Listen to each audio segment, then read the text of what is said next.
Psychology is a very powerful tool. It can be used for good, but it can also be used for evil. But I think one of the best ways that you can use it today, right now, is actually to use psychology to understand yourself. Self-awareness is one of the best things that you can have, and today we're going to talk about exactly how you can use psychology, specifically the Myers-Briggs Types Indicator, to understand yourself, who you are, and who you are capable of becoming. Hello there, friend. Welcome to History for Thinkers, a show that brings history to life and makes it easy to understand. Before we get into the episode, I actually want to give a special thank you to Matthew for currently being the only financer over on Patreon. If you guys want exclusive content and get your name up on the big screen, head on over to the Patreon page for more information on how to do that. Thank you, Matthew, and thank you to all the patrons. And with that out of the way, let's get into the episode. So I'm sure you guys understand that psychology as a field is very young. We are still in the early days of understanding how we think, why we do what we do, the neuroscience of it. I mean, it is just very complicated, and, it's going to be a long time before we have any real good understanding of why we do what we do, right? No one understands themselves truly. But I do think that MBTI is kind of like a compass. It's not the treasure map that tells you exactly where to go, what to do. It's not your phone GPS, right? It doesn't tell you, turn left up here. It doesn't do that for you. It's not that easy. But I do kind of view it like a compass. It'll tell you generally where the right direction to go is. And I think with that in mind, you can really use it to just learn so much about yourself. And I say this not just from personal experience, but I've also met a lot of people who, they take their MBTI test, they verify their results, and then they go out and they read. And they read all the things about their personality type, and they're like, oh my God. Sometimes it's horrible, shocking realizations. Other times it's wonderful ones. You might find out how to best utilize your strengths. Sometimes it's also how to avoid your own weaknesses. What is something horrible that you're capable of doing that you don't want to do, right? So this is all based on the work of Carl Jung. So Carl Jung was a renegade, truly great philosopher and thinker and psychologist. And this actually was not developed by him. A lot of people think it was, but it's not. It was developed by someone else around the 60s or 70s, but based on Carl Jung's work. And what it does is it identifies the four major, there's actually 5 now, which have been scientifically verified. So it missed one. The MBTI developed these 4 main ones, and we'll go through some of them later. Now, the 5th one it left out was neuroticism, which we can talk more about that in a minute. Now, the reason I think this is useful for understanding yourself is because you can view your MBTI type. Right? When you take this test, you're going to get a result. That's your type. You get your type, and that is your bucket. That is something about you that is probably not going to change. And if it does change, maybe you answered a few questions differently. So, I've taken mine quite a few times. I think you should take it once a week for about 3 weeks. And if you get the same result every single time, like, bam, that's it. Like, that's what you are. You can be kind of safe and secure in that. Once you have a verified result, once you are like 100% like, yep, this is what I am, this is who I can be, that is your bucket, right? So that is something that you just can't really change. Something that it's kind of who you are. It's like being a person, right? I mean, you can dress up like a dog, but you're not going to become a dog, right? Your DNA is wired the way it is. But you can influence the liquid you put inside that bucket. So, do you put in, a whole bunch of milk? Or do you put in some, gasoline? Do you put in old apple cider vinegar? Or do you put in fresh water from the Fiji mountains, right? It's totally up to you. And that's part of the reason I think it's so fun and fascinating to explore other people who have your same MBTI type. Because you can see someone else that has the same bucket that you do, but maybe they put in a completely different liquid. They spent their lives doing something completely different than you did. And it's like, whoa, what do you know? I didn't know that, people like me are statistically likely to do that or this, right? It's wild. So just to run through these really quick, these are the 4 dimensions to the MBTI. So this is extroversion, the very first one. So you can be someone that's extroverted. You're very energized by other people. You enjoy talking to people. You're always outgoing and social, And then there's, people like me where you kind of stay inside and play video games by yourself. Then we have trait openness. And this one is kind of tricky to understand. It's even trickier to see in other people. But it is generally being open to new ideas. Do you like new senses? Do you like doing things that you've never done before? Trying new food, going to different locations, sometimes even meeting new people. It can be coupled with your extroversion. And that one is interesting. And then on the other end of the spectrum, you have people that are closed off.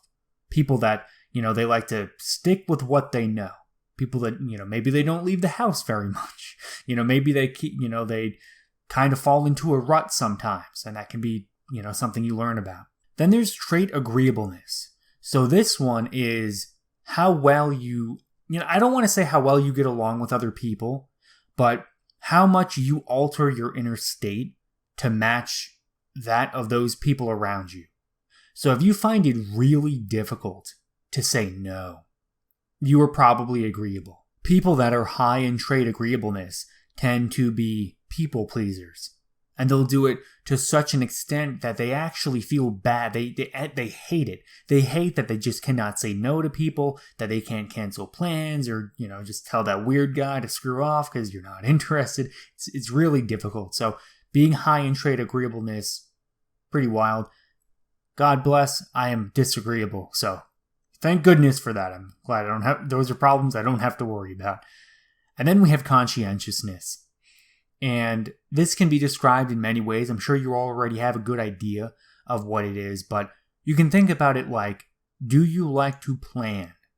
Are you organized? Are you clean?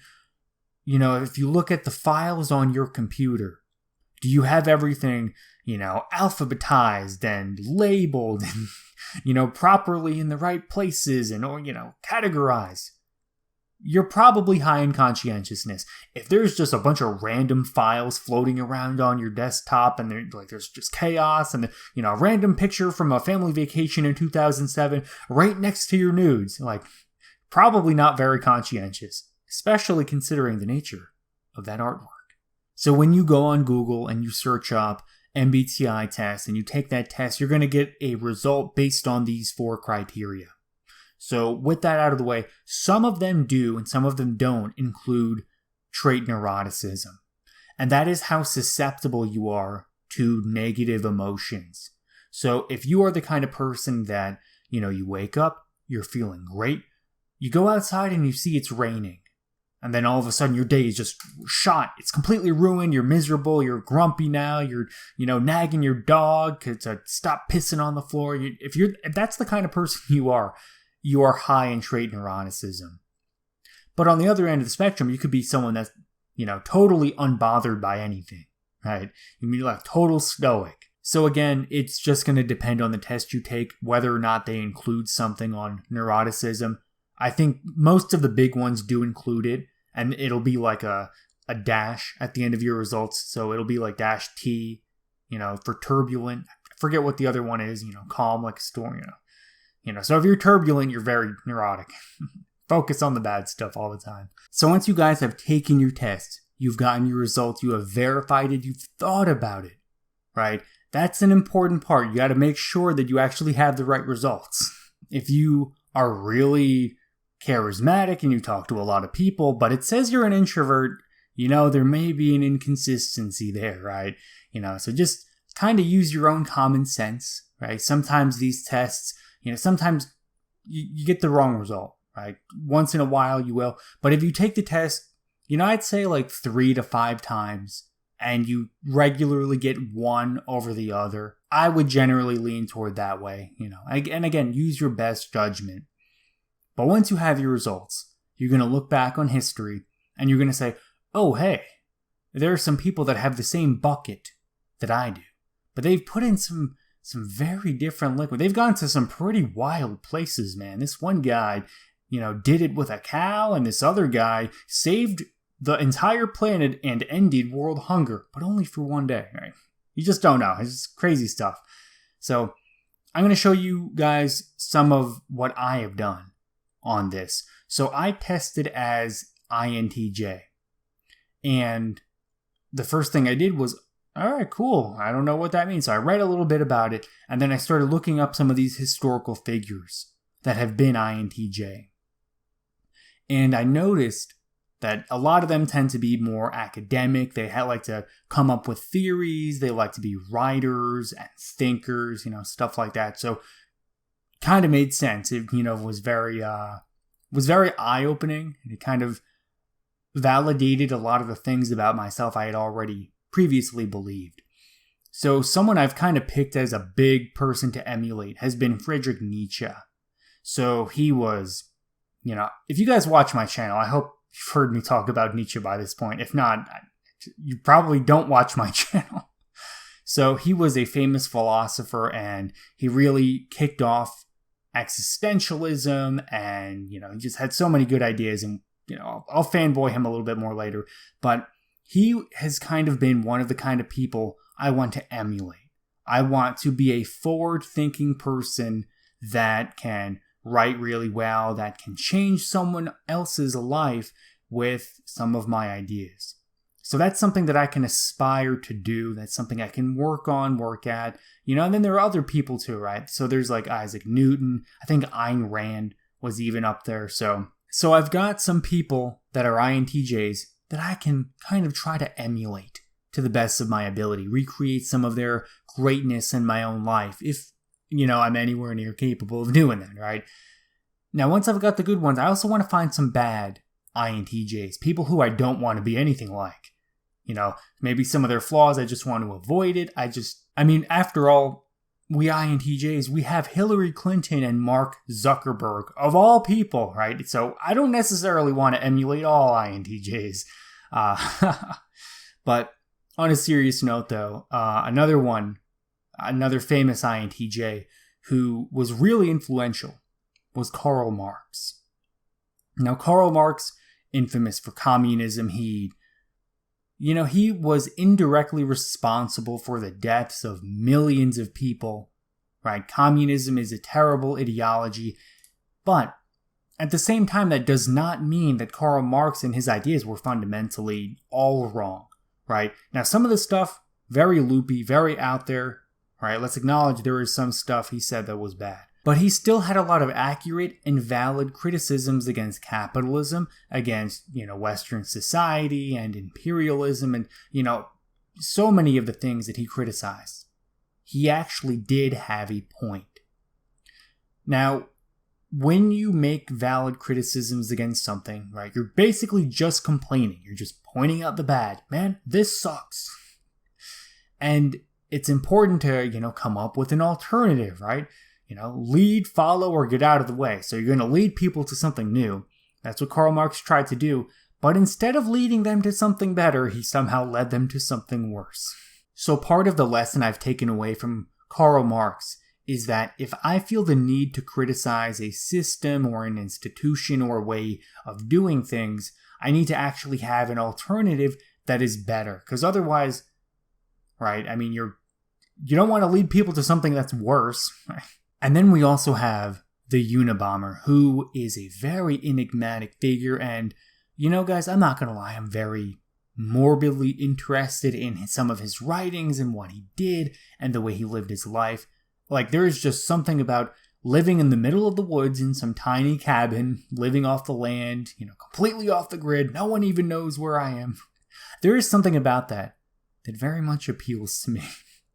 For some reason. The bombing people, not so much. But there is still something about the Unabomber, Ted Kaczynski, that was his name, something about him that is just so fascinating. Because I could totally see myself thinking some of the things that he talked about, right? He was very critical of industrialized society and how, all this technology and innovation was supposed to make us more free, actually made us more like slaves, rules our lives, controls us, and, does all this terrible stuff. I'm not going to get into every little thing. Part of his problem was that he actually arguably did have a better solution. So he kind of, could look back to someone like Karl Marx and say, all right, you led people to something that was worse. I'm actually going to go to something that's better. So I think industrialized, hyper machine society with smartphones and computers and shit, I think that's bad. So I'm going to go live in the woods, right? And he lived that. He lived it. But he, for some reason, felt the need to mail bombs to people that made technology. So he kind of internalized a lot of his criticism against industrialized society, and it eventually turned into a real hatred. Now, I am sure Ted Kaczynski had a lot of mental illness, and he was allegedly part of, all these CIA experiments and whatnot, so I don't really know what happened with him. Unfortunately, I think he did have a lot of good ideas, but he just went about showing them to the world in not a very good way. So these are just a couple of examples, and this is kind of how I've gone about it. I've looked at the people that I think are good, people that are really on the money, who I kind of do want to be like. And then I've looked at people who are really bad and kind of destructive, and they have bad ideas, and I don't want to live like them. So that is kind of how I've done it. So hopefully that gives you guys some guidance on how you can use your MBTI and psychology to understand yourself, your place in the world, and really who you are and what you want to do with your life. So it's been a super helpful tool for me. I hope it's useful for you as well. But anyway, that's going to be it for the episode. I truly hope you guys enjoyed. I hope you guys can turn this into practical wisdom and, turn this into action for yourselves. I hope it changes your life, because I know it did for me. But anyway, this has been Michael from History for Thinkers. I will see you in the next one. Peace out.